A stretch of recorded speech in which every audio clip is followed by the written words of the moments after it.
An ginumadaha iyo.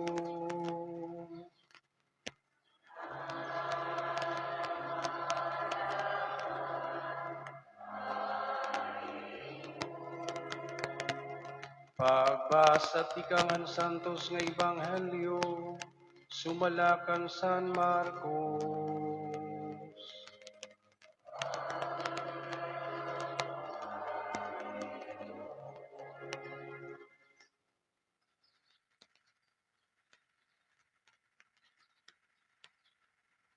Hinarani kan Jesus, kira Santiago Juan, nga mga anak ni Zebedeo, nga naghangyo magturod do, may danamon hinahangyo kaimo. Ano ang karuyag niyo nga buhaton ko haiyo, nagpakiana hay Jesus.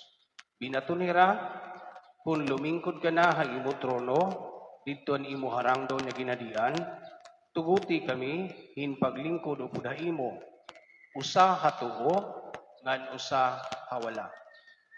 Diri ka mo maaram, han pinangangaro niyo nagbaton na Jesus. Makakainom ba kamohan ko pa, na kinahanglan imon ko? Makapabunyag ba kamo, sugad han paagi, na kinahanglan ibunyag haakon? Kundi waray ako katungod pagpili, han malingkod haakon tuo, ngan haakon wala. Ang Diyos la, ang mahatag ini nga lingkuranan, ngadto han iya ginandaman, ito nga lingkuran. Han pakabati lahini, han napulo nga mga tinunan, nagkasisinahira kanda Santiago uguan. Sanglit, gintawag hira, nga tanan ni Jesus, nga nagsering haira. Maaram kamo, nga may gahom ha mga tao, ang kinikilala nga mga punuan, ang mga hintel, nga nagahadi haira, ang ira mga pangulo. Kundi diri ini amo ang angay haiyo. Kung may ada hayo karuyag maging gamhanan, kinahanglan maging surugoon hiya haniba. Kan may ada karuyag maging siyan, kinahanglan maging uripon hiya han nga tanan.